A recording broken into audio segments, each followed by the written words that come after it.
Il était une fois, dans la métropole bouillonnante de Lagos, vivait une femme nommée Amara. Amara n'était pas une reine, ni une prêtresse, elle était une créatrice de textiles, dont les mains tissaient des histoires en couleurs et en motifs sur des tissus qui voyageaient à travers le monde. Son univers était fait de lignes claires, de plans précis et de la logique implacable du métier à tisser. Les vieilles histoires que sa grand-mère lui racontait au village, des contes de routes affamées et d'esprits de la nuit, n'étaient pour elle que des souvenirs brumeux, des superstitions d'un temps révolu. Mais un soir, alors que le bruit de la ville s'apaisait pour devenir un murmure sourd, le monde logique d'Amara vola en éclats. Un appel de son oncle. La voix était tendue, brisée. Son père, le pilier de leur communauté, l'homme dont le rire était aussi fort que le tonnerre et dont la sagesse était aussi profonde qu'un vieux puits, avait été terrassé. Une attaque. Il était là, mais il n'était plus là. Et dans les rares moments de clarté, il ne prononçait qu'un seul mot, Amara. Elle devait rentrer, pas demain, pas après avoir bouclé ses commandes, sur le champ. La panique était une chose froide et acérée dans sa poitrine. Le premier vol n'était que dans 2 jours, trop long, une éternité. Il ne restait qu'une seule voie, un chemin que les gens de la ville prenaient avec un haussement d'épaule, mais que les gens de son village redoutaient. Le bus de nuit, celui qu'ils appelaient l'étoile filante, un nom bien trop optimiste pour la carcasse fatiguée qui portait ce titre. Le parc automobile de Djibowu était un monde à part, un cœur battant de néons, de cris de vendeurs et de la fumée âcre des moteurs diesel. C'était un lieu de départ et d'espoir, mais la nuit, il prenait une autre teinte, une aura d'incertitude. Amara acheta son billet, son esprit déjà loin des centaines de kilomètres sur une route qu'elle n'avait pas empruntée depuis son enfance. Le bus était là, attendant patiemment sous un lampadaire vacillant. Sa peinture bleue était si délavée qu'elle semblait grise sous la lune. Amara monta les marches usées et chercha sa place. L'air à l'intérieur était un mélange d'huile de moteur, de poussière et d'une subtile odeur d'ananas trop mûr. Elle s'installa près d'une fenêtre qui ne fermait pas complètement, laissant un filet d'air chaud et humide s'infiltrer. Les autres voyageurs étaient une mosaïque d'humanité. Un jeune couple, probablement des étudiants, se chuchotait des secrets en riant doucement. Un homme en costume, l'air important, tapotait nerveusement sur son ordinateur portable. Un prédicateur, la Bible ouverte sur ses genoux, lisait les versets à voix basse, comme pour tisser un bouclier de mots saints autour du véhicule. Et puis, il y avait le vieil homme. Il était assis tout au fond, presque invisible dans la pénombre. Il ne lisait pas, ne parlait pas, ne dormait pas. Il regardait simplement par la fenêtre, bien qu'il n'y ait rien à voir que le reflet de l'intérieur du bus. Son visage était un parchemin de dignité et de silence. Il semblait aussi vieux que les routes elles-mêmes. Le chauffeur arriva, un homme dont les épaules étaient voûtées par le poids de milliers de nuits comme celle-ci. Il marmonna une prière, plus par habitude que par foi, et le moteur s'éveilla dans un rugissement qui fit vibrer tout le châssis. L'étoile filante quitta la sécurité relative de la gare et plongea dans la nuit. Les dernières lumières de Lagos s'accrochèrent à eux pendant un moment, puis les lâchèrent, les abandonnant à une obscurité presque totale. Le voyage s'installa dans une monotonie rythmée par le bruit du moteur et les secousses occasionnelles. Le couple s'endormit, la tête de la jeune fille sur l'épaule de son compagnon. L'homme d'affaires finit par fermer son ordinateur. Le prédicateur se tut. Amara, elle, ne pouvait pas dormir. Son esprit était une tempête de souvenirs de son père, de la peur de ce qu'elle trouverait à son arrivée. Chaque tour de roue était à la fois une torture et une bénédiction, la rapprochant d'une vérité qu'elle redoutait. Ils roulaient depuis des heures. Ils avaient dépassé Ibadan et traversaient maintenant une étendue de forêt dense et sombre, un endroit que les cartes appelaient la réserve forestière d'Omo, mais que les anciens nommaient la boucle du silence. On disait que même les oiseaux se taisaient en la survolant la nuit. C'est là que le son se produisit. Pas une explosion, pas un claquement, un bruit de déchirement. Un long cri métallique comme si une main géante avait attrapé le bus par le dessous et avait arraché quelque chose de vital. Le véhicule ralentit brutalement, dérapa sur le bas-côté et s'immobilisa dans un silence de mort. Le moteur était éteint, Les phares vacillèrent une dernière fois et s'éteignirent qu'aussi. Le silence qui suivit fut si profond qu'il en était douloureux. Il n'y avait plus le bourdonnement du moteur, plus le bruit des pneus sur l'asphalte, rien, juste le son de leur propre respiration, soudainement forte et paniquée dans l'obscurité totale. Le chauffeur essaya de rallumer les lumières, de redémarrer le moteur. Rien. Le bus était mort. Il descendit avec une lampe de poche, son faisceau tremblant balayant l'asphalte. Les passagers se réveillèrent en sursaut. « Qu'est-ce que c'était ?» demanda le jeune homme, sa voix pleine d'une anxiété juvénile. Amara sentit une peur froide, une peur primale, s'insinuer en elle. Ce n'était pas la peur d'une panne, c'était autre chose. C'était la peur du silence, de l'isolement absolu. Elle regarda vers le fond du bus. Le vieil homme n'avait pas bougé. Il continuait de regarder par la fenêtre, comme si l'obscurité lui montrait un spectacle fascinant. Le chauffeur remonta, le visage blême. « L'essieu arrière, il est brisé en deux. On ne va nulle part. » Le mot « nulle part » semblait résonner dans l'habitacle. Ils étaient au milieu de nulle part. Pas de réseau téléphonique, pas de lumière à l'horizon. Juste la forêt, dense et menaçante, qui semblait s'être rapprochée. Alors qu'un sentiment de désespoir commençait à s'installer, ils les virent. 2 points de lumière, se balançant dans le lointain, sur le bord de la route. Lentement, ils se rapprochèrent, révélant 2 hommes tenant de vieilles lanternes à pétrole. Ils s'arrêtèrent à quelques mètres du bus, leur visage baignant dans une lueur chaude et amicale. « Vous avez des soucis, voyageurs ?» demanda l'un d'eux, sa voix calme et rassurante. « La route est capricieuse ce soir, mais vous avez de la chance. Notre village n'est pas loin, juste de l'autre côté de ces arbres. Venez, vous pourrez vous reposer, manger un morceau.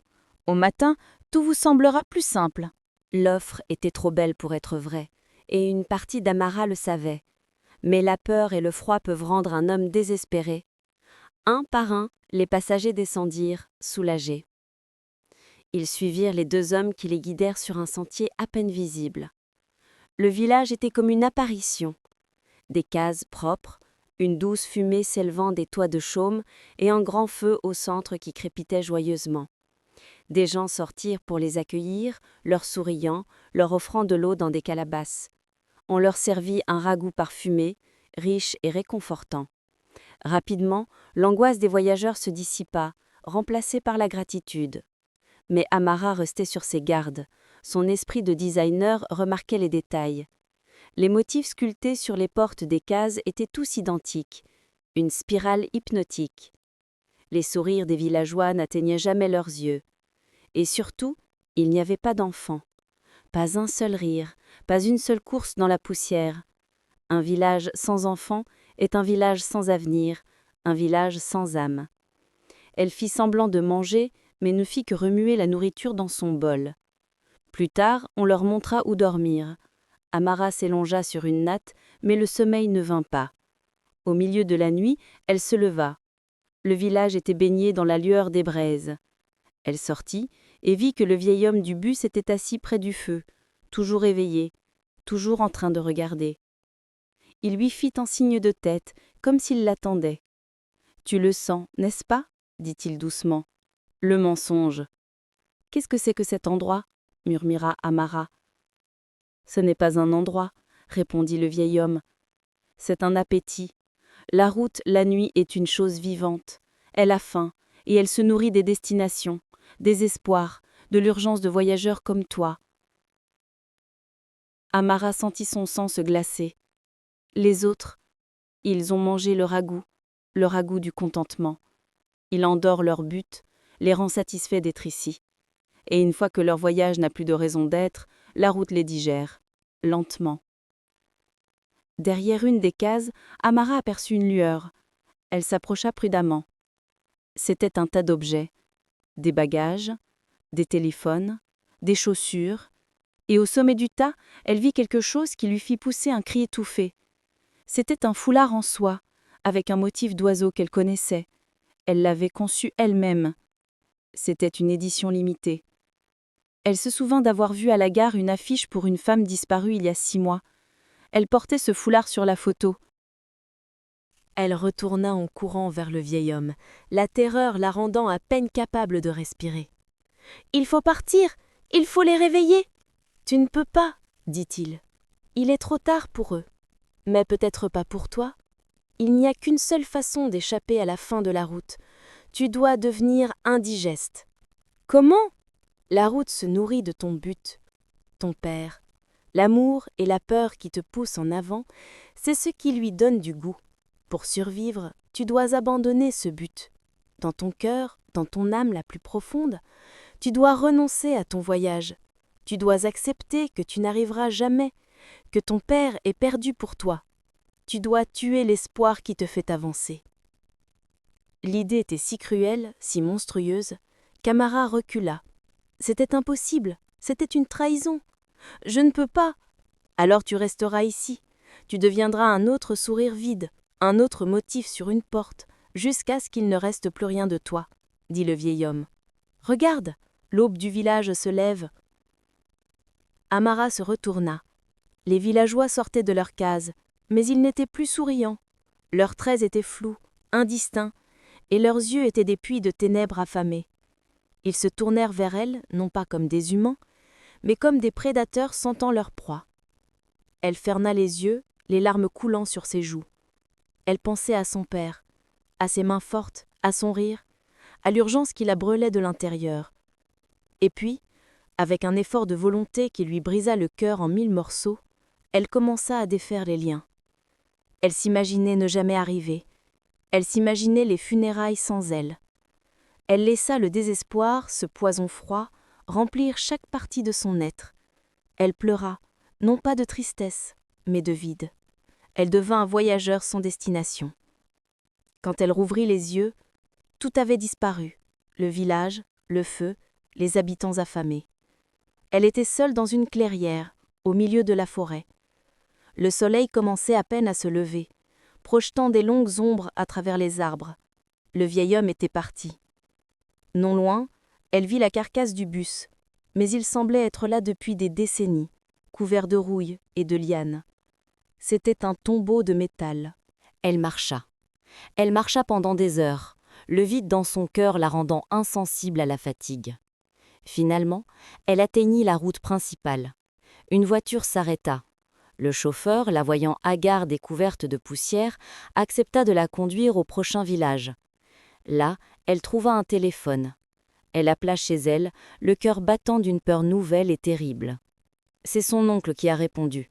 Sa voix était un murmure de chagrin.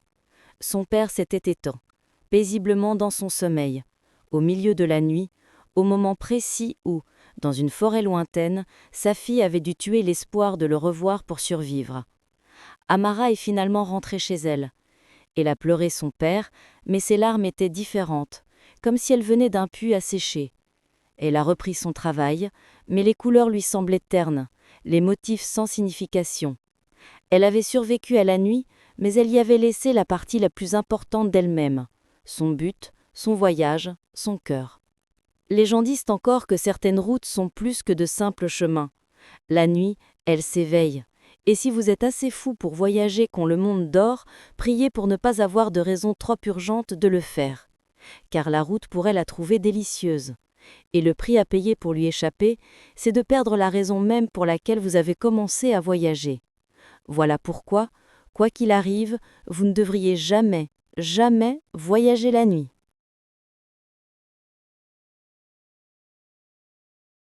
Elle retourna en courant vers le vieil homme, la terreur la rendant à peine capable de respirer. « Il faut partir, il faut les réveiller. »« Tu ne peux pas, dit-il. Il est trop tard pour eux. Mais peut-être pas pour toi. Il n'y a qu'une seule façon d'échapper à la fin de la route.